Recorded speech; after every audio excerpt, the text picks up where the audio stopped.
హరే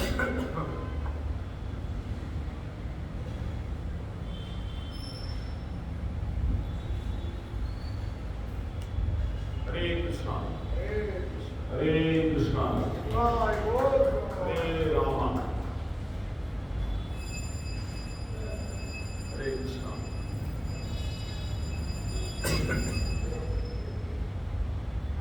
మాతృదేవో భవ, పితృదేవో భవ, ఆచార్య దేవో భవ, అతిథి దేవో భవ.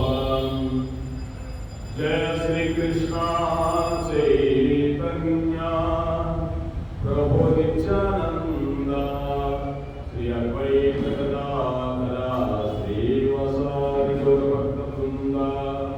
హరే కృష్ణ కృష్ణ కృష్ణ హరే హరే, హరే రామ రామ రామ హరే హరే. ఏడుకొండలవాడ వెంకటరమణ గోవింద గోవింద. ఆపదములవాడ ఉదయవాసులవాడ శ్రీనివాస గోవింద.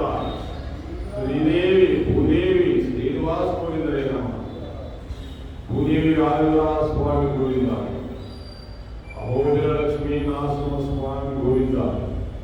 ఉగ్రం వీరం మహావిష్ణుం బలవం సర్వతోముఖం నృసింహం భీషణం భద్రం మృత్యుం నమామ్యహం.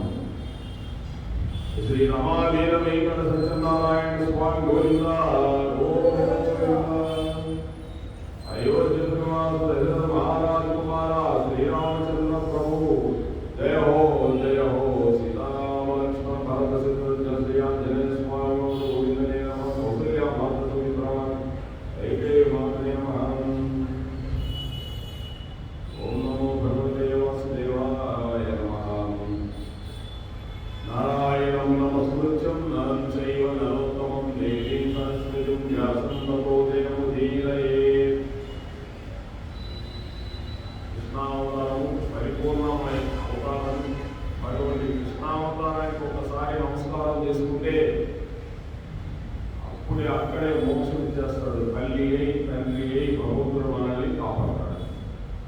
అటువంటి కృష్ణ పరమాత్మని ఒకసారి కృష్ణాన్ని చాలు కొన్ని కోట్ల జన్మల పాపం నశించిపోతుందంటే కృష్ణ పరమాత్మ యొక్క నామం అంటుంది. సరే, నిన్న మరి మనం భాగవతంలో రాసలీలం కృష్ణ రాసలీలు జరుగుతున్నాయి. శరత్కాలంలో పౌర్ణమి నాటి రాత్రి యమునా నదిన భగవంతుడు రాసలీలం చేస్తూ ఉన్నాడు. ఆ రాసలీలలో ఎందుకు చేశాడంటే భక్తులందరినీ మనలోకి ఐక్యం చేసుకోవాలి. ఎవరు భక్తులు వస్తారో వాళ్ళు ఐక్యం చేసుకుంటాడు. అది రాసలీలం అనేది.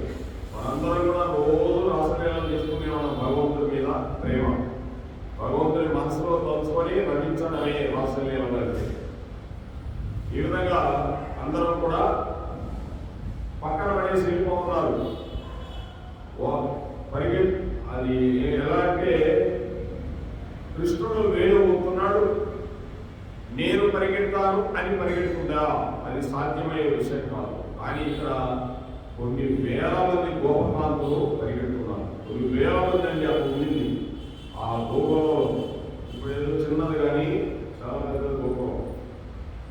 అయితే మరి ఇంతమంది పరిగెడుతుంటే అడ్డడమే తప్ప వెంట పడి గోపాలు పరిగెత్తారా? పరిగెత్తుతున్న వారిని అడ్డుకోరా? వెంటబడి వెళ్ళి వెనక్కి తీసుకురారా? అలా రాసలీలలో ఎందుకు జరుగుతుంది? ఈ ప్రశ్నలన్నిటికీ సమాధానం కావాలంటే మనం వేణునాదములు వింటే గోపకాంతలకు ఏమైనదో తెలుసుకోవాలి. వేణునాదములు వింటే గోపకాంతలకు అనంగవర్ధనము అయినది. అనంగవర్ధనము అనే మాట వ్యాసుల వారు ఉపయోగించారు. వ్యాస భగవానుడు వారి మీద, వ్యాసుల వారు మనందరి మీద సమ్మోహనాస్త్రాన్ని వేశారు. కానీ కృష్ణుడు వేయలేదు, ఆయన వేశారు. అనంగుడు అనగా శరీరము లేనివాడు. అనంగుడు అంటే శరీరం లేనివాడు. ఎందుకంటే అనంగుడు ఎవరయ్యారంటే ఈయన శివుడు యొక్క మూడవ కంటే భస్మైపోతాడు మన్మధుడు. అనంగుడు అయ్యాడు. శరీరం ఉండదు, కానీ ఆయన ఆయన భార్య రతికి మాత్రమే కనిపిస్తున్నాడు, మనందరం కనిపించాడు. రతీదేవికి శరీరంగా కనిపిస్తాడు, కానీ ఆయనతో సుఖమయ్యేది కూడా అనిపించడానికి ఆ మనిషి కనిపిస్తాడు అంతే. ఆనందుడు అంటారు దాన్ని. ఎంత చిత్రం అవుతుందండి. తర్వాత ఈ మన్మధుడు తర్వాత కృష్ణుడు యొక్క కుమారుడుగా పుట్టాడు, ప్రత్యుమ్నుడుగా పుట్టాడు. అదొక పెద్ద స్టోరీ. భగవంతుడు లీల సామాన్యంగా ఉండదని భాగవతం. ఈ ప్రత్యుమ్నుడే కృష్ణుడు కుమారుడుగా పుట్టాడు. ఈ మన్మధుడు మన్మధ బాణాలు వేస్తాడు పరమేశ్వరుడి మీద. ఆయన మూడోకాలు చేసి పూజ చేస్తాడు. రతీదేవి పోయి పార్వతీ దగ్గర మొరపెట్టుకుంటుంది. మా భర్త లేకుండా ఎలా ఉంటావో చెప్పమ్మా, చెప్పు, నువ్వే తల్లివి, నాన్నగారిని దగ్గర పెట్టుకున్నావు మా నాన్నగారిని, మరి మీ ఇద్దరు కలిసి ఉన్నా నేను ఎలా ఉండాలంటే. అప్పుడు పరమేశ్వరుడు మళ్ళీ పార్వతీ పరమేశ్వరుడు అతనికి శరీరం లేకుండా అనంతుడుగా చేస్తాడు. కనిపిస్తున్నాడు అంతే, అది అనంతుడు అంటే. ఈ విధంగా మన మీద ఆయన వ్యాసుడు అనంతుడు అని మన మీద ఒక పదార్థాన్ని తీశాడు. అంటే శరీరము లేనివాడు. అది మన్మధుడు శరీరం లేనివాడు. మన్మథ వర్ధనం జరిగిందంటే లోపల కామోద్రేకము కలిగినది. ఇది బాహ్యార్థం.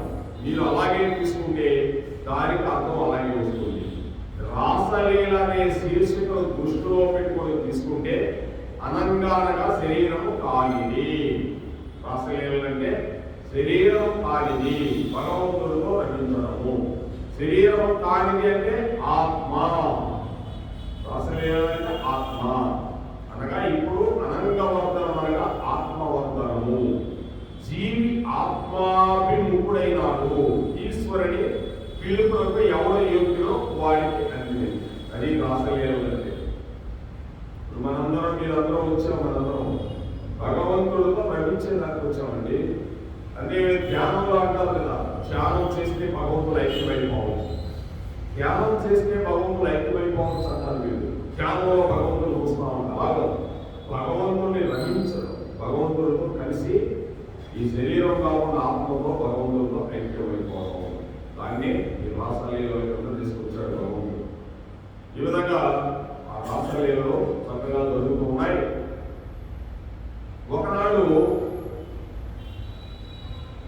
ఈ యొక్క కృష్ణ పరమాత్మ ఈ రాసలీలలో జరుగుతూ ఉంటే దానికి ఒక చిన్న సంశయం చెప్తున్నాడండి. పద్యం విశ్వస్యాత్మేశ్వరం శాశ్వతం శివ అర్జునం. అంటే విశ్వేశ్వరుడు లేదా నారాయణుడు, మీరు ఏ పేరు పిలిచినా అభ్యంతరం లేదండి భగవంతుడు. అటువంటి వాడిని పొందాలి మనందరం. ఈశ్వరుడన్నా నారాయణుడన్నా విశ్వేశ్వరుడన్నా ఒకడే, ఆయనని పొందాలి మనందరం. కాబట్టి ఇప్పుడు స్త్రీయా పురుషుడా, పురుషుని పొందాలి కాబట్టి స్త్రీగా చెప్పాలి. పరమాత్మ పురుషుడుగా ఉన్నాడు, ఆయన సత్యం, మారని వాడు పరమాత్మ. మారుతున్నది ఈ శరీరం, మారుతున్నది ఈ శరీరం అండి. మారుతున్న శరీరం నందు మీరు ఉండి మారని తత్వమైన భగవంతుణ్ణి అందుకోవాలి. ఎంత తత్వంలో చూడండి. ఇక్కడ రాసలీలలు అంటే అలా ఉంటుందంటే మళ్ళీ భగవద్గీత వెళ్ళిపోతుంది రాసలీలలు. ఇదే భగవద్గీతలో ఆత్మతత్వం సాంఖ్యయోగం అంటారు 2వ అధ్యాయం. ఈ ఆత్మ సత్యం ఆత్మ నిత్యం ఇది అచింత్యము, అది అగోచరము, జీవించలేనిది, కాల్చలేనిది, చిరంతరము, అనంతం. ఇది ఎక్కడ పోయేది కదా ఆత్మ, ఈ ఆత్మే. కానీ భగవంతుడు సత్యం, మారని వాడు అలాగే ఉంటాడు. మారుతున్నది శరీరము, మారుతున్న శరీరమునందు మనం ఉండి మారని తత్వమైన భగవంతుణ్ణి అందుకోవాలి. మనం మారుతూ ఉంటాం శరీరం, కానీ ఈ శరీరం తెలుగు ఆత్మతో భగవంతుడిని తెలుసుకోవాలి. జీవుడు ఆత్మ ఈ రెండు అనుసంధానమై ఆ బ్రహ్మైక పదార్థంలోకి వెళ్ళిపోవాలి. ఇది మనం వచ్చింది. బ్రహ్మైక పదార్థం అంటే ఆ నారాయణ తత్వంలోకి వెళ్ళిపోయాలి. బ్రహ్మ పదార్థం అంటే మనందరం బ్రహ్మ పదార్థమే. బ్రహ్మ పదార్థం అంటే భగవంతుడిలో నుంచే వచ్చాం. ఇక్కడ మళ్ళీ భగవంతుడిలోకి వెళ్ళిపోతాం. ఇది అసలు చాలా ఆశ్చర్యంగా ఉన్నది. ఆత్మతత్వం ఉన్నది లేనట్టు, లేదు ఉన్నట్టు చూపించేస్తుంది మాయ. ఉన్నామా మనం? ఉన్నాం. ఒకప్పుడు ఉన్నాం, మధ్యలో లేదు, మళ్ళీ అమరత్వంలో వచ్చాం, మళ్ళీ వచ్చాం బయటికి, మళ్ళీ వెళ్ళిపోతాం, మళ్ళీ ఒక శరీరాన్ని ఎత్తుకుంటాం. మనం చేసిన కర్మలు బట్టి మళ్ళీ మనమే ఎత్తుకుంటాం. మనకి వీటికి సంబంధం లేదు. ఆ శరీరం ఎత్తుకొని మళ్ళీ ఆ యోగిన భూమికి ప్రవేశింపజేస్తారు. ఎంతో చిత్రంలో అసలు ఈ శరీరం ఉందా అంతకుముందు లేదు. ఎక్కడ తయారైందో తల్లి గర్భంలో ఎవరికి తెలుసు. బయటకు వచ్చింది, కొన్ని రోజులు ఉండింది, కొన్ని రోజులు ఇక్కడ రైతక్కలాడింది, మళ్ళీ మాయమైంది. ఎంత ఆశ్చర్యకరం అండి. దీనికోసం ఎన్ని ఎంపర్లాటలు, ఎంత కథ, ఎంత జరుగుతుంది ఇక్కడ. మాయామోహమైనది ఇది. మాయాదేవి, మహామాయాశక్తి అమ్మవారు. ఆ మాయాశక్తే కృష్ణుడు వశం చేసుకున్నాడు. అందుకే కృష్ణ మాయా విలాసిని, విష్ణు మాయా విలాసిని. ఈ ప్రకృతి అంతా మాయతో కప్పబడి ఉంటుంది. దీనిని భగవంతుడు ఏం చెప్తే అది ఆడది మాయ. మాయ భగవంతుడు ఆడించడు. భగవంతుడు ఏం చెప్తే చేస్తుంది మాయ. ఆయన చేతిలో తీరిపోము మాయ. కోసం మనందరం కూడా మాయలో ఉన్నాము. ఈ మాయలో నుంచి రాసలీలలు చేస్తూ భగవంతుడికి వెళ్ళిపోవాలి. అని తీసుకెళ్తాం. ఇది ఎవరికో లోపల ప్రచోదనం అవుతుంది. అలా ఎవరికైందో వారికి కృష్ణ పరమాత్మ వేణునాదం వినపడింది. వేణునాదం వినపడిందంటే ఇక్కడ అర్థం ఏంటంటే భగవంతుడు చెప్పేది, ఈ మారుతున్న శరీరాన్ని నువ్వు కాదు, శరీరం మారుతుంది, ఆత్మ నీవు. ఈ ఆత్మ తీసుకోబోయి సత్యమైన 7 కొండల వాడి ఎప్పుడు అలాగే ఉంటుంది. ఆయన ఎప్పుడు మారడు. మనం అనుకుంటాం ఆ రాముడు, కృష్ణుడు, శ్రీనివాసుడు, నరసింహస్వామి, ఆయన ఎప్పుడు మారడు. సత్యం భగవంతుడు. మారేది మనం. మారుతున్న ఈ శరీరము, మారుతున్న శరీరం నుండి మీరు నుండి మారని తత్వాన్ని భగవంతుడితో అందుకోవాలి మనం. మారని తత్వం అంటే ఆ పరమాత్ముడు, ఆయన సత్యం. మనందరూ ఇప్పుడు ఈ మధ్య కాలం వచ్చినాడు వెంకటేశ్వరుడు, ఆ శ్రీనివాసుడు ఆ 7 కొండల మీద ఎప్పుడు వచ్చాడు ఎవరో తెలుసు. కృష్ణ పరమాత్ముడే సాక్షాత్ అక్కడికి వచ్చాడు. ఆయన ఎప్పుడూ మారడు. ఆ మారని తత్వాన్ని మనం పట్టుకోవాలి. మారే తత్వం కావాలి మనం. మనం పోయి భగవంతుడు పట్టుకుంటే రాసలేదు. ఎవరికి వినిపిస్తుంది వేణునాదం? ఎవరైతే తత్వాన్ని పట్టుకుంటారో వాళ్ళకి వేణునాదం వినిపిస్తుంది. ఇప్పుడు అక్కడ గోపికలకి వినిపించింది, గోప బాలురికి వినిపించడం ఆ వేణునాదం. వాళ్ళు తన్మయంతో పరిగెడుతున్నారు. ఎవరైనా పెద్ద సినిమా యాక్టర్ వచ్చాడంటే మీరు అంత పరిగెడతారండి అంటే ఆయన చూడాలి. ఏముంది ఆయన చూడండి, తెలియని మందు తెలిసిన తర్వాత ఏముంది ఆయన చూడండి, ఏమీ లేదు. ఆయన కూడా బట్టే కలిసిపోయాడు. బాగా ఎంతమంది పోయారు, ఎలా అన్నారు, ఇలా అన్నారు, అలా అన్నారు, పోయారు. ఒక్క భగవంతుడే సత్యమైన వాళ్ళు. అందరూ ఆయన చదువుకోవాలండి. ఇక్కడ ఎవ్వరూ లేదు, అందరూ ఆయన చదువుకోవాలి. వచ్చేటప్పుడు మామూలుగా వస్తాం, పోయేటప్పుడు మామూలుగా వెళ్ళిపోతాం. మధ్యలో ఇదంతా భగవంతుడే. ఈ ధనం కానీ, విద్య కానీ, సంపద కానీ, ఏదైనా కానీ మనకి ఇచ్చిన వస్తువు, ప్రతి వస్తువు భగవంతుడే. భార్య, బిడ్డలు, సకలమైన వస్తువులన్నీ భూమాత, భూమిలోకి వచ్చినాయి, మళ్ళీ భూమిలోకే వెళ్ళిపోతాయి. ఈ సత్యాన్ని గమనించి ఆ నారాయణ తత్వంలోకి మనం వెళ్ళిపోవాలి. గోపికలు అలా ప్రయత్నించారు. పిల్లవాడిని పాలు దగ్గర పిల్లవాడిని పడేశారు, భర్త పట్టుకుంటే చేయి విరిగి చేశారు, వెళ్ళిపోతా ఉన్నారు. ఎవరు ఆపలేదు. అలా మనం కూడా అలా భగవంతుడి దగ్గరికి వెళ్ళిపోతూ ఉండాలి. ఇప్పుడు ఎవరైనా ఇంట్లో అంటే ఏం పర్లేదా, ఇంట్లో కాసేపు అంటే ఆగదు. ఏదో ఒకటి భగవంతుడి దగ్గరికి పోయి కూర్చుంటే ఆత్మతత్వము. ఈ బ్యాంక్ బ్యాలెన్స్ అండి, ఇక్కడ కూర్చున్నా కూడా నీకు బ్యాంక్ బ్యాలెన్స్ పడిపోతుంది. అంటే నీ పుణ్యఫలం పెరుగుతూ ఉంటుంది. ఇంటి దగ్గర ఉంటే చదువుకుంటే పుణ్యఫలం పెరుగుతుంది, టీవీ చూస్తే పుణ్యఫలం పెరగదు. కోసం దేవాలయానికి వస్తే బ్యాంక్ బ్యాలెన్స్.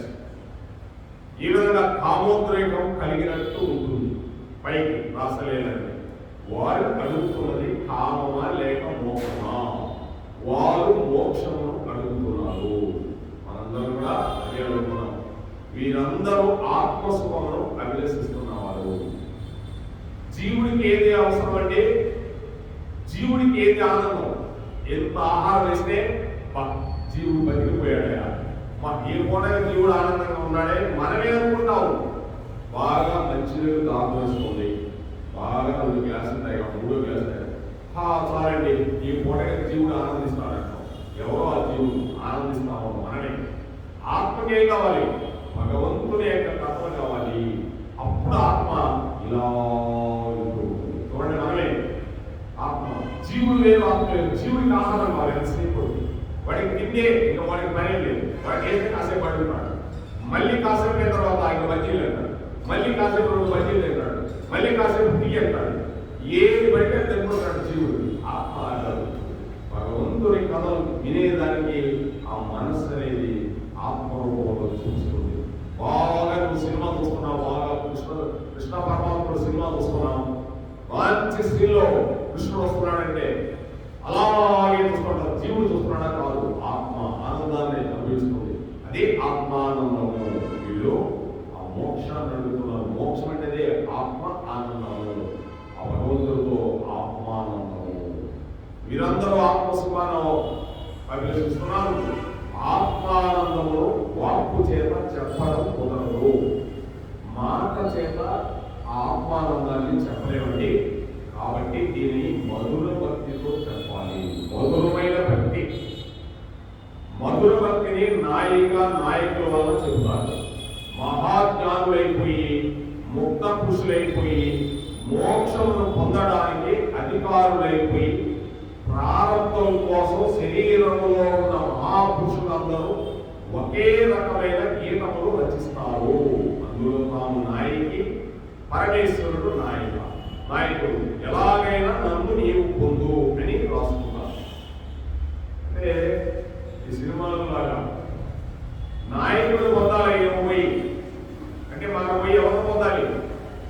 ఈ ఆత్మ పోయి పరమాత్మతో పొందాలి. ఇదే మన జీవితం దీనికోసమే వచ్చామండి.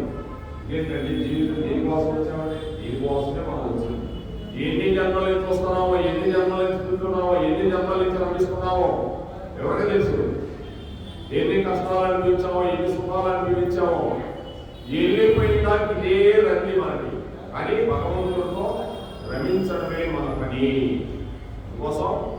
కానీ బాగా మనం చెప్పాలంటే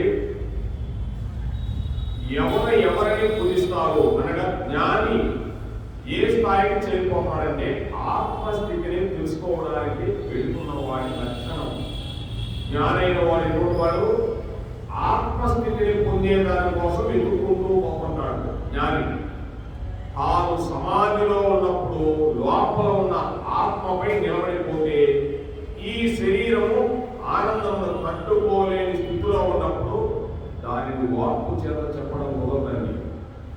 సమాధి స్థితిలో ఉన్నాడు జీవుడు అంటే మనం. ఆత్మానందాన్ని పొందినప్పుడు నువ్వు వాక్ చేత చెప్పలేదు, మాటల చేత చెప్పలేదు. ఆనందాన్ని నీకై నీవే పొందుతావు. మరి వెంకటేశ్వర దగ్గరికి పోయినప్పుడు నువ్వు అలా భగవంతుడు చూసినప్పుడు వాక్కుతో చెప్పలేవు. ఆ సమయంలో ఇలా చూస్తూ ఉండిపోతావు. బయటకు వచ్చిన తర్వాత ఏమి దర్శనం అంటుంటామే. కానీ ఆ దర్శనం ఆ సమయంలో చూసినప్పుడు నీకు అలాగే నిశ్చేస్తుడు అయిపోతుంది ఆత్మానందము. దూరం నుంచి చూస్తే ఇంకా దగ్గరికి పోయి భగవంతుడితో అసలు ఆలింగనం చేసుకోవడం అంటే ఆత్మ సామాన్య విషయం అది చెప్పలేదు. ఆ స్థితి వేరుగా ఉంటుంది. అమ్మని ఎలా చిన్నపిల్లవాడు అమ్మ అంటే వెళ్ళిపోయి అమ్మని ఆలింగనం చేసుకుంటాడో వాడికి ఎంత ఆనందమో అటువంటి భగవంతుడితో రమించడం అంటే మాటలు కదండి ఆత్మ. ఆ ఆనందమును జీవ బ్రహ్మైక సిద్ధిని ప్రేయసి ప్రియుల సమాగముగా చెబుతారు. అంటే జీవ బ్రహ్మైక సిద్ధి, ఈ జీవుడు పోయి ఆ బ్రహ్మలో వెళ్ళిపోవాలి. బ్రహ్మం అంటే బ్రహ్మగారు కాదు, జనకుంటే బ్రహ్మసిద్ధి, ఆయనే భగవంతుడు. ఆయనలోకి వెళ్ళిపోవాలి. అంటే ప్రేయసి ప్రియులుగా చెప్తాడు. అంటే మనం వెళ్ళి భగవంతుడికి వెళ్ళిపోతే ప్రేయసిలో మనం, ఆయన ప్రియుడు మనకి. అంటే తండ్రి మనకి వేరే రకంగా తండ్రి దగ్గరికి వెళ్ళిపోయి మనం వెళ్ళిపోవడం ఆయన. అంటే ఇది ప్రకృతి అంటే స్త్రీతత్వం. ఈ స్త్రీతత్వం అంతా ఆ పురుషతత్వంలోకి వెళ్ళాలి. ఇక్కడ ఎవరైనా కూడా ఆయనలోకి వెళ్ళిపోవాల్సిందే. కుక్క అయినా సరే అది మళ్ళీ మానవ జన్మ ఎత్తితే కానీ వెళ్ళలేదు.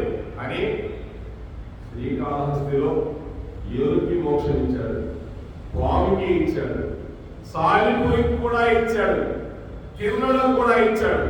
భగవంతుడు అనుకుంటే దేనికైనా ఇస్తాడండి. అది భగవతత్వం అంటే సామాన్యుడు ఇచ్చామండి భగవంతుడు.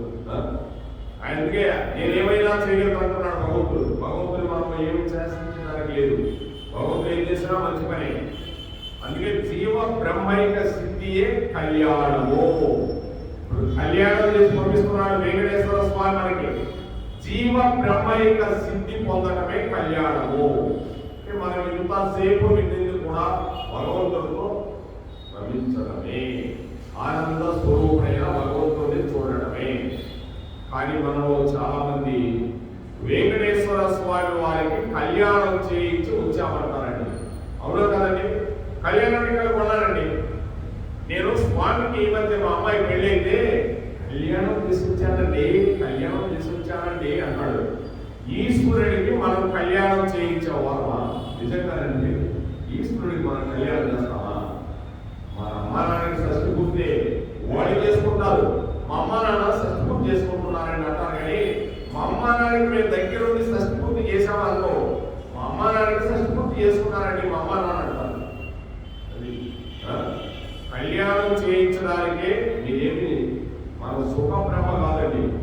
వెంకటేశ్వరు పద్మావతి దేవి కళ్యాణం చేసింది సుఖబ్రహ్మ. ఈ భాగవతం చెప్పిన ఆయనే సుఖబ్రహ్మ, చిరుముక్క ఆయన. వెంకటేశ్వర స్వామి కళ్యాణం చేసింది ఎప్పుడు ఆయన ఎవరికి?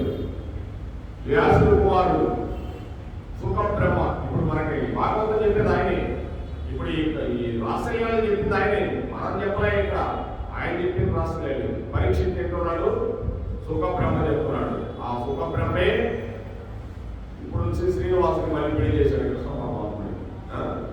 మీరు కళ్యాణం చేయలేదు, కళ్యాణము పొందారు. అక్కడ పద్మావతి శ్రీనివాసుల కలయిక, ఇక్కడ జీవ బ్రహ్మైక సిద్ధి. అక్కడ స్వామిని చూస్తూ కళ్యాణం చూస్తూ మనం ఈ జీవుని తీసుకుపోయి ఆ భగవంతుడిలో రమిస్తూ దాంట్లో సిద్ధి పొందుతున్నాం. ఆ కళ్యాణం చేసినప్పుడు అంటే మనం ఆత్మానందాన్ని పొందుతున్నాము. దాని జీవ బ్రహ్మైక స్థితి, అది కళ్యాణ పరివేశం. అందుకని కళ్యాణం అర్థం చేస్తారు స్వామి. జీవ బ్రహ్మైక కలయికను ప్రేయసి ప్రియుల సమాగంగా చెప్పాలి తప్ప శాస్త్రంలో అన్యదా చెప్పడం కుదరదు. జీవ బ్రహ్మైక స్థితి మధుర భక్తిని ఆధారంగా తీసుకొని రాసలీలను చెప్పారు. మధుర భక్తిని, మామూలు భక్తి కాదు, మాధుర్యమైన భక్తి.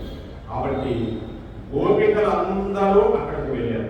వెళ్ళి కృష్ణుడిని చూశారు. అంటే ఇప్పుడు వెంకటేశ్వర స్వామి పద్మావతి శ్రీనివాస కళ్యాణానికి మనందరం వెళ్ళాం.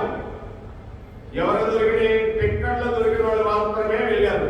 దొరకని వాళ్ళు వెళ్ళలేకపోయారు. అందుకోసం ఈరోజు ఏం జరుగుతుంది?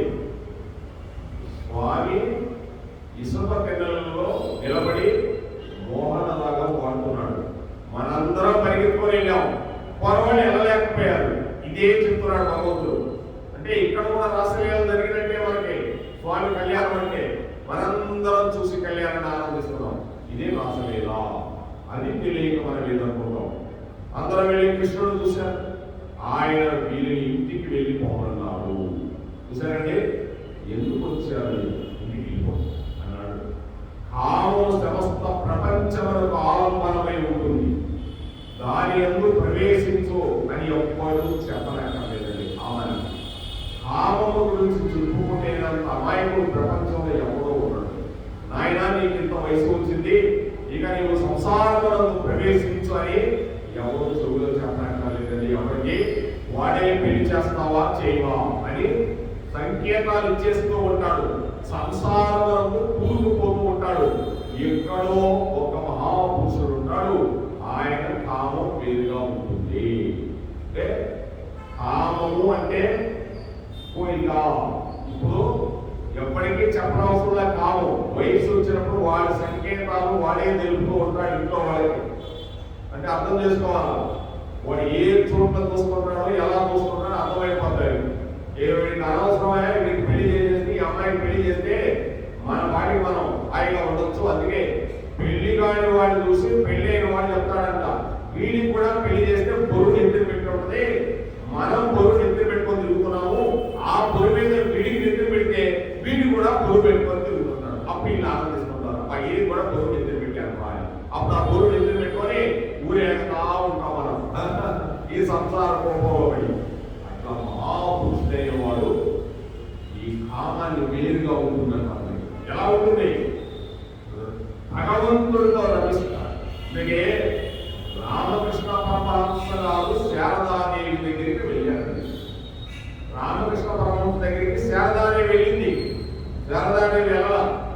6 ఏళ్ళప్పుడు 5 ఏళ్ళప్పుడు పెళ్లి చేశాను ఆమెకి. ఆ రోజుల్లో చేస్తే ఆమె వాళ్ళ అమ్మ ఇంట్లోనే ఉంది. సరే, శారదాదేవి కొన్ని టైంలో మీ ఆయన పిచ్చివాడు అయిపోయాడమ్మా, నువ్వు ఇక్కడ ఉన్నావేంటి అంటే, రామకృష్ణ పరమహంస గడ్డా గిడ్డా పెంచుకొని ఒక అంగీ ఊరగా చేసుకొని ఆ కాళికాదేవి ప్రార్థిస్తూ తయారీ తినకుండా ఏదో ఆయన ఏం తింటాడో ఎవరు తెలియదు. ఆ గంగానదిలో నీళ్లు దానిలో దక్షిణేశ్వరంలో ఒకేవాడు. ఏమో చెప్పారు, దేవుడిగా వెళ్ళిపోయింది. ఇదే కాలం అండి. వెళ్ళిపోతే ఆయన ఎదురొచ్చి, శారద నువ్వు కాపురంలోకి వచ్చావు, అడగడం చూడు, నేను నీకు తాళి కట్టాను అంటే మనం చూసుకోవాలండి, బాగా అర్థం చేసుకోవాలి. నీవు నా భార్య, కోట్ల జన్మల నుండి నీకు నాకు కూడా ఎందరో భార్యలు ఉన్నారు. అర్థం చేసుకోవాలి మనం. నీకు నాకు ఎందరో భార్యలు ఉన్నారు అంటే నువ్వు పురుషుడిగా పుట్టుంటావు, నీకు భార్యలు ఉన్నారు. నేను కూడా స్త్రీగా పుట్టుంటాను, నాకు భర్త ఉన్నారు. ఇప్పుడు పురుషుడిగా పుట్టాను కాబట్టి నువ్వు నాకు భార్య అయ్యావు. ఈ అర్థం 400 సంవత్సరాల కింద సిద్ధయ్య గారిని చెప్పాడు బ్రహ్మం గారు. బ్రహ్మం గారు సిద్ధయ్య గారు కూడా అమ్మ చెప్పాడు. ఆదాము అమ్మకి పొలగొట్ల సిద్ధయ్య గారు ఎక్కడ, కర్నూలు జిల్లాలో అయితే అహోబిలం దగ్గర ఆయన ఊరు ఇప్పటికీ ఉంది. పొలగట్ల సిద్ధయ్య ఇప్పుడు కూడా వాళ్ళ సిద్ధయ్య గారు వాళ్ళ ఉత్సవం పేరు. అక్కడి నుంచి వచ్చాడు బ్రహ్మం గారి దగ్గర వచ్చి ఆయన సేవ చేసుకున్నాడు. 11 సంవత్సరాలకు వచ్చాడంటే ఆయన సామాన్యుడంటే అడుగులు దాటి వచ్చాడు. మైకి కూడా అడుగు దాటాలంటే పెద్ద పుల్లులు ఉంటాయి అక్కడ కొండలో దాటాలంటే. ఎలా వచ్చాడు అహోబిలా నుంచి? వచ్చేసాడు. 2 రోజులు వచ్చి ఆయన సేవ చేసుకున్నాడు. అమ్మాలని ఎత్తుకుండా వచ్చాడు. వచ్చిన ఆయన ఇదేంటే ఈ సేవ ఏంటి, ఈ దప్పం ఏంటి, మనకి ఒక అల్లా ఉన్నాడు, వీళ్ళ హిందూ దంతాన్ని ఎందుకు ఆశ్రయించామని చెప్తారు. మా ఈ భగవంతుడు ఒకటి, ఈయనే భగవంతుడు, బ్రహ్మం, ఈయనే బ్రహ్మం, ఈయనే పరమాత్ముడు, ఈయనే గోవిందుడు. అందుకోసం నేను సేవ చేసుకొని తరిస్తాను అన్నమాట. పూర్వజన్మని తల్లిదండ్రులు సేవ చేసుకుని తరించాలి కదా అంటారు వాళ్ళమ్మ. పూర్వజన్మని ఇలాంటి తల్లిదండ్రులు నాకెంతమంది ఈ అందరికీ పుట్టాను. ఈరోజు మీరు నాకు తల్లిదండ్రులు. ఈ విధంగా నేను యోనికత్వంలో పుట్టి ఈ బాధలు ఇక్కడ తెలుసుకొని అనుభవించి మరలా ఇంకొక యోనికత్వంలో పోమంటావా? నాకు అవసరం లేదు. ఈ జన్మతో నేను చరితార్థమైపోతాను. అటువంటి గురువు దొరికాడు నాకు. చాలు, మీరు వెళ్ళిపోతాడు. వాళ్ళు వెళ్ళిపోతారు. తర్వాత బ్రహ్మంగారు చెప్తాడండి, మీ అబ్బాయిని నా అంతట వాణ్ణి చేసి పంపిస్తాను, వివాహం చేసుకుంటాడు, చక్కగా సంసారం చేసి నాలో కలుసుకుంటాడు పోవాలి. అప్పుడు వెళ్ళిపోతాడు. చూసారండి ఎంతమంది తల్లిదండ్రులు పూర్వజన్మలో అందరికీ ఈ జన్మలో వీళ్ళు తల్లిదండ్రులు. ఇంకా ఈ తల్లిదండ్రులు గర్భవాసాలు పుట్టి పుట్టి పుట్టి యోగి గర్భంలో ప్రవేశించి ఆ దుర్గంధంలో ఉండి ఆ మలమూత్రాలు కంపు తాగి ఆ ఎన్ని బాధలు పడి అమ్మ బయటికి తీసుకొచ్చి ఎంతమంది అమ్మలో కుక్క, పిల్లి, నక్క, పులి, ఎంతమంది అమ్మలో ఎవడో తెలిసి అని చెప్తున్నాడు. రామకృష్ణ పరమహంస గారు చూడండి, 150 సంవత్సరాల కింద ఆయన. భర్తలు ఉన్నారు, భార్యలు ఉన్నారు, నీకున్నారు.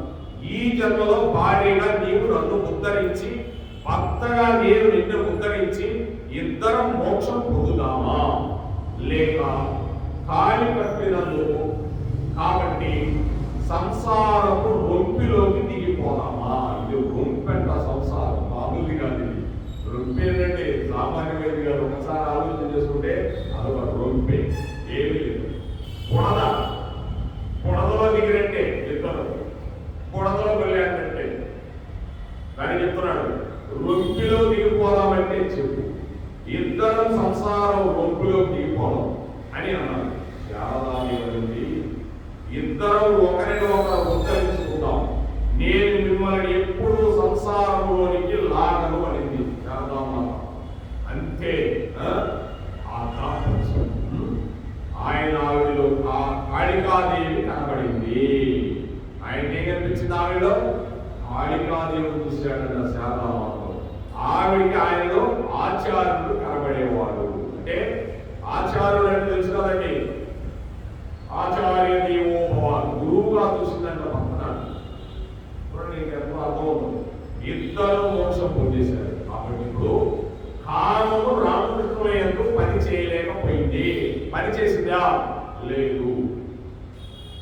ఇప్పుడు వీళ్ళకి పనిచేసిందా? లేదు. కానీ కొంతమంది ఇక్కడ ఉండి పనిచేసింది, ఇది వెళ్ళిపోయారు. ఏమంటే మీకు తెలిసే కొంతమంది మఠాల్లో ఇప్పుడు మఠాల్లో ఉండి చాలా గొప్పవాళ్ళు కొన్ని పనులు చేసేస్తే ఈ మఠాల నుంచి వెళ్ళిపోయిన వాళ్ళు చాలా మంది ఉన్నారు. అందుకే భక్తులైన వారు ఒత్తులై నిలుస్తారు అని బ్రహ్మంగారు కాలజ్ఞానంలో చెప్పాడంటే నేను ఊరకాయ చెప్పని ఏది కూడా. భక్తులైన వారే ఒత్తులై నిలుస్తారంటే ఎంతో మంది మఠాన్ని చూసుకుంటారు. నేను బాగా చేస్తారా ఈ మఠాన్ని నిన్ను గురి మహారాజు అని చెప్తారు. వాడు బయట చేసే పనులన్నీ వాడు బలే చేస్తుంటాడు. వాడిని తెలుసుకునే వాళ్ళకి మొత్తం అయిపోయాడు, సంసారం అంతా రూపులోకి దిగిపోయాడు. అందుకోసం ఎవరు పిలిచారు ఇక్కడ మఠంలో అందరూ పిలిచిన అందరూ కాదు. ఒత్తులైన వారి బాలప్రభు గారు, మహేంద్ర గారు, విజయ్ గారు, గురి మహారాజు గారు, ఆ నోరు లేని చోటి అబ్బాయిలు వీళ్ళే పిలిచారు. కానీ పొరవ రొంపులో దిగిన వాళ్ళందరూ వెళ్ళిపోయారు. కామానికి, కోరికలకి, ధనాన్ని చూసుకున్న వాళ్ళు, లోకరకంగా చూసుకున్న వాళ్ళు నేను చాలా మందిని చూశాను. ఇక్కడ ఎప్పుడు నిలవాలి. అందుకే బ్రహ్మంగారు చెప్పారు, భక్తులైన వారు మాత్రమే భక్తులై నిలుస్తాను ఆయన అన్నాడు. అందరూ నిలవలేదంటే అందరూ ఉంచాడు స్వామి పరివేస్తున్నాడు. మనం అర్థం చేసుకోవాలి. ఇది రాసలీలలు అంటే కోసం రాసలీలలు అందరి రాయుడు బయటికి పరివేస్తున్నాడు. ఇప్పుడు రామకృష్ణ పరమహంస ఏం చేశాడు? రాసలీలలు చేశాడు. రాసలీలలు అంటే నీకు అర్థమైపోయింది. ఎవరితో? భగవంతుడితో రమించాడు ఇద్దరు కలిసి, శారదామాత ఇద్దరు.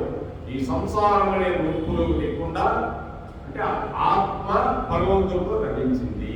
అందుకే వివేకానందుడు కూడా వివాహం చేసుకోకుండా భగవంతుడితో రమించి వెళ్ళిపోయాడు. ఆయన కూడా చూడండి ఎంతో ఊరికే రాసలేవు. భాగవతం అంటే ఇలా చదివితే అర్థం కాదండి, వాళ్ళు చేసుకుని చెప్తేనే అర్థం అవుతున్నారు.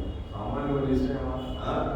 ఒక సన్యాసి లాస్ట్ అండ్ ఫైనల్ లో ఇచ్చారు మనకు. ఆ రోజుల్లో 200 మంది మహాబహులు ఇచ్చారు ఆ సభకి.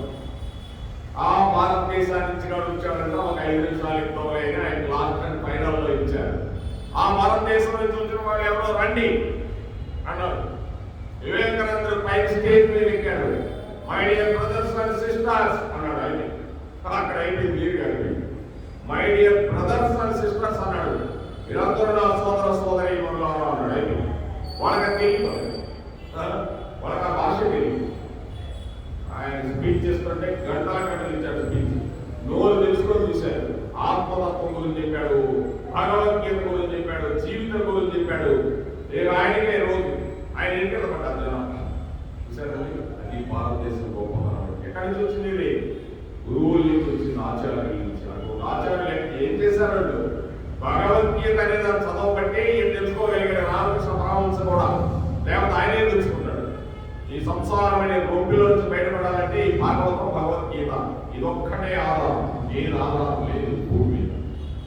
అది కాబట్టి ఇద్దరు మోక్షాన్ని పొందేశారు. భార్యాభర్తలుని కూడా మోక్షాన్ని పొందేశారండి. కృష్ణ పరమాత్మ గోపికలను ఇంటికి వెళ్ళి మీ భక్తంతో ఉండండి అని అంటే ఆ మాట వారికి వెలుగుగా ఉంటుంది.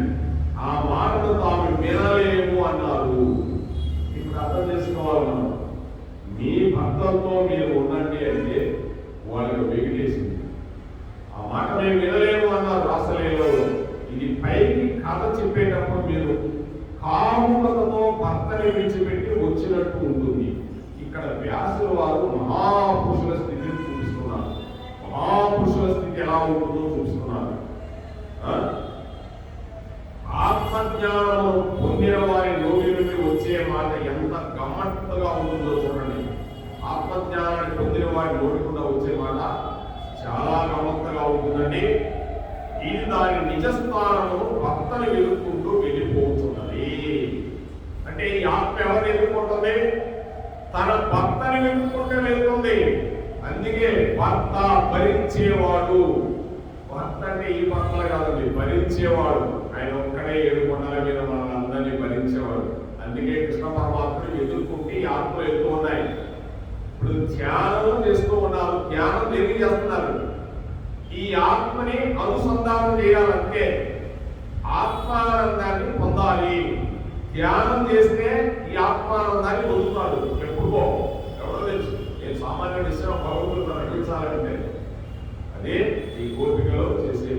డైరెక్ట్ భగవంతుడు తెలుసుకున్నారు.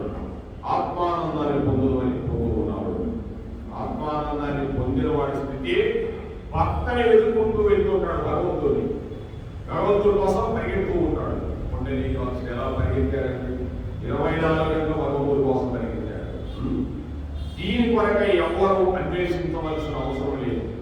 ఈ డబ్బా నుండి తీసుకోబడిన డబ్బుతో ఫీజు కట్టడం లేదు. దీని కొరకు దేహంలోని పరమాత్మను సృష్టిస్తున్నారు. అన్వేషించవద్దు అని రాశారు. ఆయన అసలు నేను తెలుసుకున్నారు. అంటే మనము నేను అనే దాన్ని తెలుసుకోవాలి. నువ్వు ఎక్కడ అన్వేషించినా దొరకదండి. ఎక్కడెక్కడో తిరిగినా దొరకదు. డబ్బాలో పోయినా దొరకదు. ఎక్కడ దొరుకుతుంది? నేను అంటే ఎవరు? ఆత్మ. ఇక్కడే అన్వేషించాలి. ఎక్కడికి పోయినా అన్వేషించాలి. ఇక్కడే పరమాత్మ ఉన్నాడు, ఇక్కడే ఆత్మ ఉంటుంది. ఈ రెండు అలా కూర్చొని ఉంటాయండి. ఆత్మ అంటే ఒక రకంగా జీవుడి కింద వెళ్ళిపోతాడు. మళ్ళీ పరమాత్మ అంటే ఆత్మ అవుతాడు. జీవుడు తింటూ ఉంటాడండి. ఎప్పుడు చూసినాడు వాడికి అదే పని. కాసేపు పులిహారం తింటాడు, కాసేపు పోయిన తర్వాత మళ్ళీ చపాతీ మీద తింటాడు, కాసేపు ఇంటికి పోయిన తర్వాత పాలు తాగుతాడు, కాసేపు అరిగిపోతాడు. కొనుక్కునేటప్పుడు కూడా ఏదో ఒక నోట్లు వేసుకుంటాడు, లేదా బాగుంటాడు. జీవుడు పని అదే. అని ఆత్మ అలాగా భగవంతుడితో రమించాలని చూస్తూ ఉంటుంది ఈ జీవుడే. కానీ ఆత్మతత్వాన్ని తెలుసుకుంటే ఈ జీవుడు ఎగిరిపోతాడు. ఇంకా ఈ జీవుడు ఇక్కడ ఉన్నాడు. కిందమే ఉండు. భగవంతుడితో సంబంధం పెట్టుకోవాలి. అంటే భగవంతుడు లాగా ఉంటాడు. అందుకే ఒక పక్షి తింటూ అంటే ఒక పక్షి చెట్టు మీద చూస్తూ ఉంటుంది. ఆ పక్షి పరమాత్మ. ఇంకొక పక్షి జీవుడు. ఆత్మ కాదు, పరమాత్మ జీవుడు. ఈ జీవుడే ఆత్మరూపంలో భగవంతుడు కావాలి. ఆత్మానుసంధానం అంటే ఇప్పుడు ఆ గోపికలు ఆ విధంగా పరిగెడుతూ ఉన్నారండి. ఈ విధంగా చెప్తున్నాడు. కాబట్టి ఏం చెప్తున్నాడు కృష్ణ పరమాత్మ? అంతటా పరివ్యాప్తమైన ఆత్మతోటి ఆయన సంబంధం. తల్లి గారు వచ్చి ఇంటికి రమ్మన్నారు మిమ్మల్ని. అప్పుడు మీరేమన్నారు? ఎవరమ్మా, ఎవరు పిల్లాడు, ఎక్కడికి రావాలి అని మీరే మనమే. ఎక్కడికి వెళ్ళారు? యమునా నదిలోకి వెళ్ళిపోయారు. అమ్మ వచ్చి రమ్మంటుంది. ఎవరి అక్కడే పట్టరా నీకు రామంటుంది. ఎవరమ్మా, ఎవరు పిల్లవాడు, ఏంటి? నేను పిలవాడా? నువ్వు అమ్మవే? నేను ఆ పరమాత్మ దగ్గరికి యమునా నది ఒడ్డులోకి వెళ్తున్నాను. పరమాత్మకు అనుసంధానం అయ్యేదానికి. ఇక అమ్మ పిల్లవాడు ఎన్ని ఉండవు. పిల్లవాడు కాదు మీరు. పిల్లవాడు ఎట్లా ఉన్నారు? ఎన్ని ఉండవు. భగవంతుడికి వెళ్ళిపోవడమే. అంటే మీకు ఆత్మానుసంధానం తెలిసిపోయింది. నా భర్త అక్కడ ఉన్నాడు 7 కొండల మీద, ఆయన దగ్గరికి వెళ్ళిపోవాలి. అంటే ఎక్కడ 7 కొండలు అంటే ఆ 7 కొండల మీద ఎక్కడే ఉన్నాడు. 7 కొండల మీద పరమాత్మ అతి సమీపంలో ఉన్నాడు. అందుకే కళ్ళు మూసుకొని ఆత్మ ఆ ధ్యానం చేస్తూ ఉన్నాడు. ఎందుకంటే ఎక్కడ ధ్యానం చేస్తుంటారు? ఆ భగవంతుడి కోసం ధ్యానం చేస్తుంటాడు. ఆత్మతత్వం. ఆ భగవంతుడు అంటే ఆత్మే. దాన్ని కోటి సూర్యుల ప్రభావంలో వెలిగిపోతుంటుంది. దాన్ని దర్శనం చేయాలి మనం శరీరం ఉన్నప్పుడే. భగవంతుడు ఐక్యమైపోవచ్చు. కాబట్టి ఇంటికి వెళ్ళండి అనే మాట గోపికలకు చిత్రంగా ఉంటుంది. ఏమంటున్నారు? నువ్వు ఇంటికి వెళ్ళు అని చెప్తున్నాడు కృష్ణ పరమాత్ముడు. అమ్మలాగా మీరు పిల్లలు, మీకేం తెలియదు, ఇంటికి వెళ్ళండి అంటున్నాడు. ఎవరు పిల్లలు, ఎక్కడికి వెళ్ళాలి, ఎవరు అమ్మ, ఏంటిది అని స్వామిని ప్రశ్నిస్తున్నారు. వాళ్ళే నేను ఎందుకు వెళ్తాం అంటున్నారు. ఎవరు భార్య, ఎవరు పిల్లలు, ఎన్ని కోట్ల జన్మల నుండి ఉన్నాయి ఈ సంబంధము, ఆ మమకారంలో ఏమిటి? కాబట్టి జన్మ ఈశ్వరుని చెందడానికి తప్ప ఈ జన్మ సంసారం కొరకు కాదు అని వారు నిర్ధారణకు వచ్చేశారు. అంతేనండి. మీలో కూడా ఎంతో మంది ఇది సంసారము కాదు, ఎంతమంది ఎన్ని జన్మల్ని చూస్తున్నామో నిర్ధారణకు వచ్చేశారు. భగవంతుడు ఐక్యమైపోవాలి. ఐక్యమైపోతుంటే వెంటనే అయిపోతారా? భగవంతుడు ఐక్యం కావాలంటే సామాన్య విషయం. భగవంతుడి తప్ప వినాలి, భగవంతుడి మీద మనస్సు పెట్టాలి.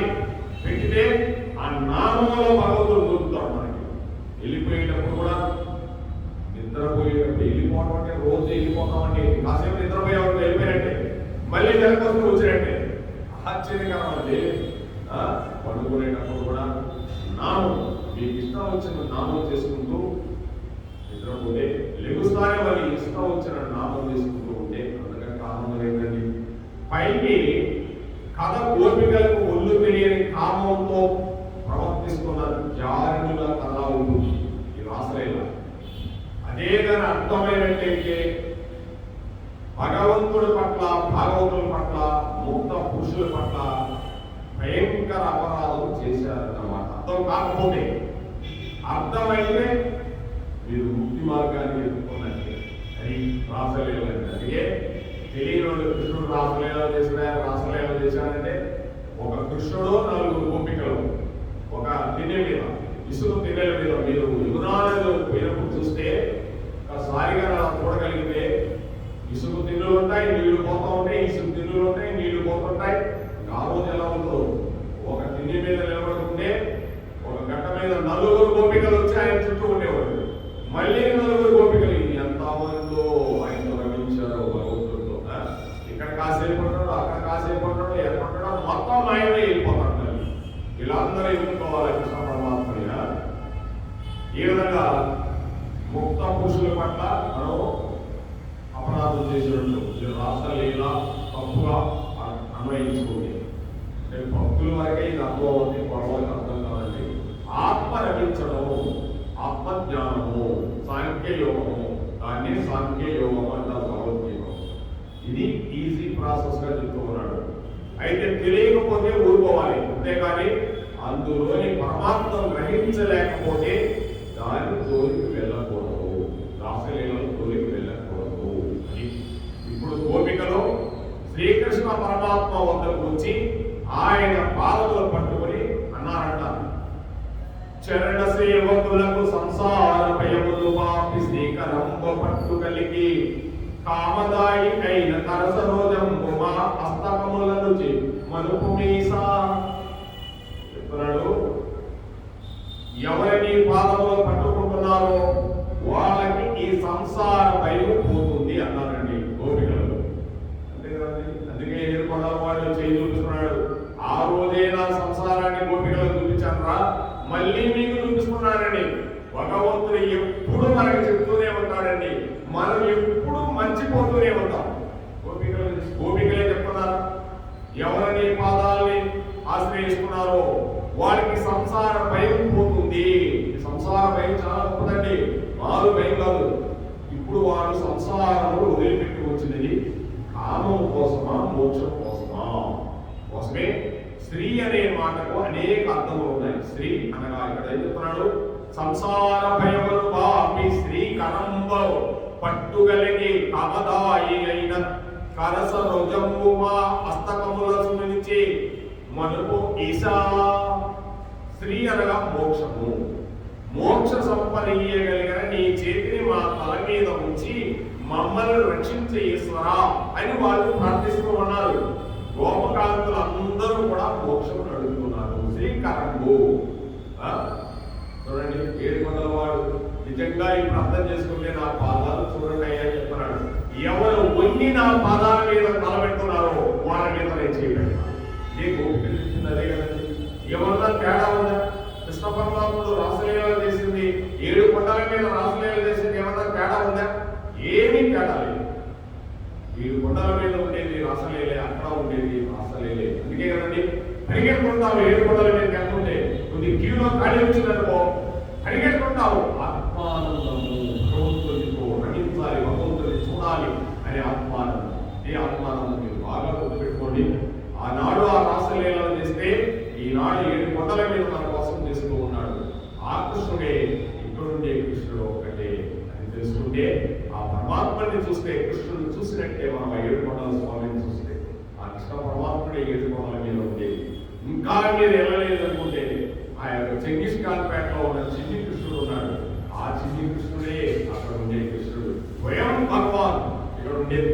ఇంకా చిన్ని కృష్ణుడు అమాయకత్వంతో తెలియని కృష్ణుడు ఏ వరమైన చేస్తాడు. నీకు చేతిలో వెళ్ళకుండా చెక్కలో పోతున్న బంగారు వదులుతాడు. పట్టుకున్న తీరు సందు రాయితులు చిన్ని కృష్ణ చేరుకులు ఇలా చూస్తుంటాడు. మీరు అమాయకంగా ఏదైనా ఇచ్చేస్తున్నారు. ఎందుకంటే నేను చెప్తున్నాను, అది ఒకప్పుడు ఒక ముసలమ్మని తీసుకెళ్ళాను, కారులో తీసుకెళ్ళాను 4 సంవత్సరాల కింద. ఈ పద్యం పాడుతున్నారు అమ్మవారి దగ్గర నుంచి, రుక్మిణీ దేవి దగ్గర నుంచి, అంటే అక్కడ రాజరాజేశ్వరి దేవి ఏదో ఉంది అమ్మవారి పేరు, రాజ్యలక్ష్మీ దేవి ఉంది అక్కడ. అమ్మవారి దగ్గర నుంచి ఇంతలా పువ్వు కింద పడిపోతే మా మామగారు నాకు నిర్వహణ చెప్తుంది, ఆ పువ్వు నీ కోసమే పద్యం పాడుతుంటే అమ్మవారి సరయ జడంలో పువ్వు కింద పడింది, ఆ పువ్వు నువ్వు తీసుకున్నావు పంతులు గారిని అడిగి నేను ఏం చెప్పుకున్నాను. ఆశ్చర్యకరంగా మా ఇంట్లో ముసలం ఉంటుంది, 70-80 ముసలం ఉంటుంది. ఎంత ఆశ్చర్యకరమో చూడండి. ఆ చిన్ని కృష్ణుడు ఉన్నాడు అక్కడ, మనం చూడగలిగితే యశోద ఇంట్లో కృష్ణుడు. ఈ విధంగా భగవంతుడు ఆ గోపికలు అడుగుతున్నారు, శ్రీకర్మలు పట్టు కలిగి కమదాయి అయిన సరసోదము ఆ అష్టకములు అయ్యా మా తల మీద నేను చేపెడితే మాకు మోక్షం వచ్చినట్టే కృష్ణ అని పరిగెత్తున్నారు. అందుకే వెంకటేశ్వరుడు తల మీద చేపెడతానంటున్నాడు, రండి రా నా పాదాలు మోకండి రా అని చెప్తున్నాడు కృష్ణ పరమాత్మ. ఈ విధంగా గోపకాంతులందరూ కూడా మోక్షమును అడుగుతున్నారు. అప్పుడు కృష్ణ పరమాత్మ అన్నాడు, అలా మీరు రానుకూడదు, నన్ను అడగనకూడదు. ఏంటంటే రానుకూడదు, అడగనకూడదు. ఇంత రాత్రి వేళ నేను వంశీరవము చేస్తే మీరు పరిగెత్తు వచ్చి, వంశీరవం అంటే నేను రాదు, నాతో సుఖము అభిలషించి నాతో ఉంటాననుకున్నాను. అది చాలా తప్పు. మీరందరూ ఇంటికి వెళ్ళిపోవాలి అన్నాడు కృష్ణ పరమాత్మ. అంటే వాళ్ళు అన్నారు, ఎన్నో జన్మల తర్వాత మేము చేసిన తపస్సు పండితే ఈశ్వర నీ పాదముల దగ్గరికి చేరుకున్నావయ్యా, మమ్మల్ని తిరిగి వెళ్ళిపోమంటావా, తిరిగి మా భక్తుల దగ్గరికి వెళ్ళమని నీవు అనుకో. వాళ్ళు లౌకికమైన భక్తులు ఏం చెప్తున్నారు, వాళ్ళు లౌకికమైన వాళ్ళు, ఈ లోకానికి సంబంధించిన భక్తులు మాత్రమే వాళ్ళు. అది సంసారములకు హేతువైన భక్తులు. మాకది వద్దు, మేము జగత్పతి అయిన నిన్ను చేరాలని వచ్చాము, అందుకని మాకు సంసారం వద్దు. పద్మములో నుంచి వచ్చే సువాసనను ఆగ్రహించడానికి అలవాటు పడిన తుమ్మెద ఏ పువ్వు దగ్గరికి పడితే ఆ పువ్వు దగ్గరికి వెళ్ళి దాని వాసన పీల్చుకుందా అని అడిగేశాడండి. ఒక్కటే మాట అడిగేశాడు, పద్మములో నుంచి వచ్చే సువాసనని ఆగ్రహించడానికి వచ్చే తుమ్మిద ఏ పువ్వు దగ్గరికి అంటే ఆ పువ్వు దగ్గరికి పోదయా అని పతి అని పిలువబడే భరించే రక్షించే లక్షణములు ఉన్నవాడివి నీవు. పతి అని పిలువబడే భరించి రక్షించే వాడివి ఉన్న లక్షణములు నీవేనయ్యా కృష్ణ, నీవు మమ్మల్ని దరిచేర్చాలి. ఇలాగ ఎన్ని జన్మల నుంచి తిరుగుతున్నావో గోవిందా, మాకు మోక్షం ఇవ్వాలి, మా పతుల దగ్గరికి వెళ్ళిపోమని నీవు అంటావని మేము నీ వద్దరికి రాలేదు. మేము మరలా తిరిగి వెళ్ళడానికి నీ దగ్గరికి రాలేదు. మాకు తిరిగి రావాల్సిన అవసరం లేని మోక్ష పదవి ఇయ్యవలసినదిగా మేము కోరుచున్నాము కృష్ణ. అంటే ఆ 7 కొండల వాడి దగ్గరికి వెళ్తున్నాం అంటే ఇంకా మళ్ళీ నాకు జన్మ వద్దు స్వామి, నాకు ఏ కోరిక లేదని అడగాలి. ఇక్కడి నుంచే కోరికలు ఒక చిట్టా రాసుకోకపోతే లాభం లేదండి. అదే భాగవతం చదివితే అర్థం అవుతుంది. భాగవతం చదవకపోతే మళ్ళీ 7 కొండల దగ్గర పోయి మళ్ళీ నిజమంటే కోరికలు ఏం కోరికలు అండి అడగన అవసరం లేదని అన్ని కోరికలు ఇస్తున్నాయా, నాకు తెలిసి ఏ కోరిక వాళ్ళు నీకేమి వాళ్ళు కోసం భగవంతుడు గోపికలు అడిగారండి, ఎన్ని జన్మల్ని చూస్తున్నాము స్వామి, ఇలా ఎన్ని సంసారాలు చేసామో, ఎంతమంది భర్తలు ఎంతమంది పొత్తులు ఈ లౌకికమైన లోపం నాకే స్వామి, నీతో మేము నటించి మోక్షాన్ని పొందాలని వచ్చాం, మమ్మల్ని తిరిగి వెళ్ళిపోమంటావా అని చెప్పు. అందుకే వెంకటేశ్వర స్వామి దగ్గరికి పోతే చూసి చూసి మళ్ళీ తిరిగి చూస్తున్నాడు, మళ్ళీ తిరిగి చూసుకుంటాడు, పోరాయాక ఇంటికి పోకుంటాడు. ఎంత ఆశ్చర్యకరమవుతుంది. రాసలీలలో కూడా అలాగే చేశాడు, ఇక్కడ అలాగే చేశాడు. వాళ్ళ మాటలకి పరమాత్మ ప్రీతి చెందాడు, ఇప్పుడు చెందాడు. టెస్ట్ చేస్తాడు భగవంతుడు అంతే. భగవంతుడు అంటే సామాన్య విషయంగా నీకు వస్తాడా రాడా, ఇది ఎంత ప్రళయమైన వస్తాడా రాడా నా కోసం, ఈ భగవంతుడు చూసేది ఎంత ప్రళయమైన నా కోసం వచ్చాడంటే వచ్చేస్తాడు. అందుకే ఒకప్పుడు ఒక మహాభక్తుడు ఉండేవాడు, ఆయన పెద్ద భక్తుడేం కాదు, ఆయన ఒక స్త్రీలోనుడు అయిపోయాడు. మంచి వర్షాకాలం, నది దాటాడు, నది దాటాడు. దాటి నది మీద ఎలా దాటాలో అర్థం కాదు. ఒక శవం పోతుంది నది మీద. ఆ నైట్ శవం కాదు, అది ఏదో పెద్ద తొట్టి ఏదో ఒక కర్ర పెద్ద గున్నలాగుతుంటే దాన్ని ఎక్కి కూర్చున్నాడు శవం మీద. ఆ శవం మీద కూర్చొని దాటాడు. ఆ దాటి నది దాటి ఆ ఇంటికి వెళ్ళాడు. ఆ ఇంటికి వెళ్తుంటే తలుపు వేసేస్తుంది. ఎంత పిలిచినా కూడా లేకపోతే ఏం చేశాడు, ఈ వాళ్ళకు ఉంటాయి కదా పాములు గీములు పెద్ద పెద్ద సర్పాలు పల్లెలని ఇంతలా సర్పం గోడ కలుసుకున్నది. ఇది తాడనుకొని ఆ సర్పాన్ని పట్టుకొని ఎక్కి గోడ దూకపోతుంది. చూడండి కామం ఎలా ఉంటుందో. ఈ గోపికల కామం అలాంటిది కాదు. పోతే ఏమయ్యా వచ్చావని, నీకోసం వచ్చాను. ఈ అర్ధరాత్రి పూట ఎలా వచ్చావన్నాడు, నది దాటి వచ్చాను. నది మీద ఏమి ఎక్కామన్నాడు, పెద్ద ఏదో పెద్ద దుంగ వెళ్తుంది, ముద్దు దాని మీద ముద్దుగా అది ఎక్కింది పెద్ద శవం అన్నాడు. ఆమె నీకే తెలుసు, నేను ఎప్పుడు ఆ కృష్ణ పరమాత్మని రమిస్తూ ఉన్నాను. నా దగ్గరికి ఎంతో మంది వస్తున్నాను, దగ్గర కూడా రానివ్వను. నేను ఆ పరమాత్మని నేను తీసుకుంటాను, అంత దూరంలో ఉంటున్నాను. నేను అక్కడ పుస్తకాలు వస్తుంటే దగ్గర ఆశ్చర్యపోయాడు. నా మీద నీకు ఆ యొక్క కామం, ఆ భగవంతుడి మీద కామం పెట్టవయాలి. నా మీద ఉన్న కోరిక, ఇది కామం అనే కోరిక, ఆ కృష్ణుడి మీద పెట్టవయా నీకు ఆ కోరిక. ఈ టైంలో వచ్చి ఏం కోరిక, ఆ కోరిక ఆయన మీద పెట్టి మోక్షం సిద్ధిస్తుంది కావాలి. ఆశ్చర్యపోయాడండి ఆయన. అంతే అంటే ఒక్కొక్క స్త్రీ దగ్గరికి వెళ్ళినప్పుడు ఆ జ్ఞానం వచ్చిందనుకో వాడు నిజంగా మహానుభావుడే. అంతే అయిపోయాడు ఆయన. ఒక రకంగా ఆయన మహాభక్తులైన, ఆయన పేరేదో ఉంది, ఆయన తులసిదాసు లేకపోతే ఒక ఆయన ఉన్నాడు. ఆయన అయిపోయాడండి. ఆయన కళ్ళు పడిపోతే లాస్ట్ ఏదో కళ్ళు పోసుకొని ఈ కళ్ళు లాభం లేదు, మళ్ళీ కామానికి గురైపోతానండి. ఆ కళ్ళు పోసుకొని కళ్ళు లేకుండా చేసుకుంటాడు. ఆ కృష్ణుడు పాటలు పాడుతుంటే కృష్ణుడు కూర్చుంటాడు. ఆయన వనంలో అది గంధర్వనం చేస్తాడు. లాస్ట్ కృష్ణుడు కలిపి ఆయన కళ్ళు చేస్తాడు. చూడండి, ఒక మాటతో నా మీద ఆ భగవంతుడు పెట్టాలి. అందుకే వీళ్ళేమన్నారు, నాకు అవసరం లేదు వాళ్ళు, మీరు కావాలనుకున్నారు. కృష్ణ పరమాత్మని ప్రీతి చెందాడు. అది భగవంతుడు చేసే పని. ప్రీతి చెందాడు ఆ గోపికల కోసం. వెళ్ళడం ఒక ఎత్తు, వెళ్ళి నిలబడడం ఒక ఎత్తు, అదొకటి. దీనికి చాలా తేడా ఉంటుందండి. వెళ్ళడం ఒక ఎత్తు, వెళ్ళి నిలబడడం ఒక ఎత్తు. వెళ్ళాడు అర్జునుడు, నిలబడతో యుద్ధంలో నిలబడ్డా. సస్యం నిలబడదా, నేను పారిపోతాను అన్నాడు. యుద్ధం వద్దు, నాకే వద్దు స్వామి, బాబాన్ని యుద్ధం చేసుకొని పారిపోతాడు. కూర్చొని ఆయన పారిపోతాం అన్నాడు. బాగా తోవి చేప తోవి ఇంక లెమ్మబాయి అన్నాడు. ఆయన లెమ్మమంటే ఆయనే లేచాడు. పరిశ్రీ ఉజనం కృష్ణ గోవిందా నువ్వేం చింతన చేస్తున్నాడు. అందుకే భగవద్గీత చదివితే పడిపోయినోడు కూడా తెలుస్తాడు. భగవద్గీత చదవకపోతే పడిపోయినోడు పడిపోతున్నాడు. భగవద్గీత చదివినోడు ఉత్తేజం పరుస్తాడు. లేనికెందుకు భయం, నేను ఉన్నాను అన్నాడు. ఎందుకు భయపడతావా, లే నేనున్నా. భార్య దగ్గర సరిపోతున్నావా, నేనున్నాగా నీకు దగ్గర ఉంటున్నాను. ఎంతమంది పోయారు, ఆ తత్వం తెలుసుకున్నారు. లేకపోతే వలెపోవాలి అన్నాడు. ఆ తత్వం తెలుసుకున్న వాడే దాన్ని అందుకోగలిగాడు, మరవాడు అందుకోలేదు. అందుకే అందుకోగలిగారు గోపికలు. ఏ విధంగా గోపికలు అందుగా కలిగారు కాబట్టి వాళ్ళకి భగవంతుడు జీవ బ్రహ్మైక స్థితినిస్తున్నాడు ఇప్పుడు. అందుకే రాసలీల పైకి అనేక మంది గోపకాంతలు కృష్ణుడు కలిసి ఆడుతున్నట్టు కనబడుతుంది. అది నిజం కాదు, సంకేతిస్తున్నారు. అలా ఆడటంలో బ్రహ్మానందంలో వాడు అనుభవిస్తున్నారు. రాసలీల అంటే అంతేనండి, భగవంతుడు ఆత్మలు రమిస్తూ ఉంటాయి ఆనందంగా. వాళ్ళు కూడా గోపికలో కృష్ణుడు ఎలా ఉంటాడో అయిపోతారు. ఇంకా వాళ్ళు కృష్ణుడితో పరమానందాన్ని పొందుతూ ఉంటారు. నడుములు పీగి ఆడ చిరు నవ్వులు నవ్వటి లంగ హారములు సుడివడ మేకలను వదలి తూర్కి మెరుంగులు పర్వ కర్మములు వడవ గురులు చెలింప శృతి భూషణములు మెరయం సకృష్ణులై పడతులాడు చుంజలకి పాడి మేఘ తటిల్లతా ప్రభం.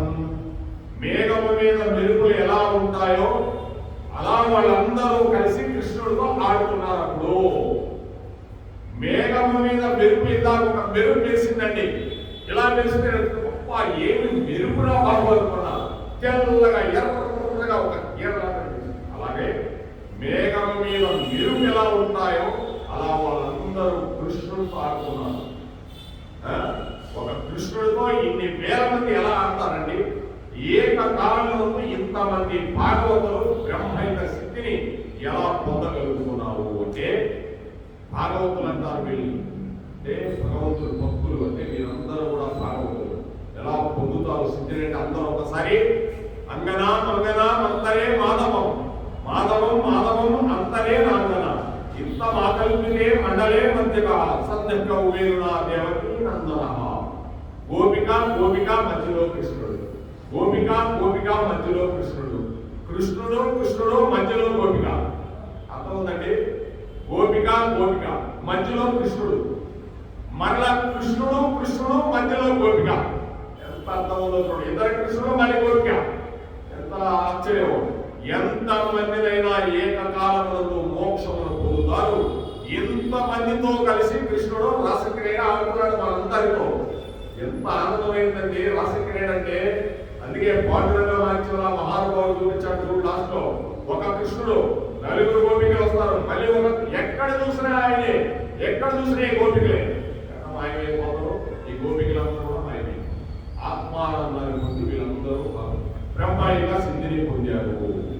హరే కృష్ణ హరే కృష్ణ కృష్ణ కృష్ణ హరే హరే, హరే రామ హరే రామ రామ రామ హరే హరే. రాధే రాధే రాధే రాధే, రాధే కృష్ణ గోవింద రాధే, రాధే కృష్ణ గోపాల రాధే, గోవింద రాధే గోపాల రాధే, గోవింద రాధే గోపాల రాధే, గోవింద రాధే గోపాల రాధే. జై రాధా కృష్ణ గోవింద కి, రాధా శ్యామ్ గోవింద కి, బృందావన గోవింద కి, మధుర గోవింద కి, ఏడుకొండలవాడ వెంకటరమణ గోవింద గోవింద. రత్నగిరి రమ వీర వెంకట సత్యనారాయణ స్వామి. ఏ కోరిక కావాలంటే ఆ కోరిక ఇస్తారన్నాడు రమ వీర వెంకట సత్యనారాయణ స్వామి. ఇక్కడి నుంచి పిలువు కష్టం వస్తే, స్వామి నా కష్టం వచ్చింది వీర వెంకట సత్యనారాయణ స్వామి, నాకు ఇల్లు లేదు స్వామి, పో ఇల్లు కట్టిస్తా. సత్యనారాయణ వ్రతం చేసుకో. మా అమ్మాయికి పెళ్లి కాలేదు స్వామి, ఓ పెళ్లి చేస్తాను, ఓ మీ అమ్మాయికి పెళ్లి చేస్తాను చెప్పాడండి. వీర వెంకట సత్యనారాయణ స్వామి. సర్వం శ్రీకృష్ణ.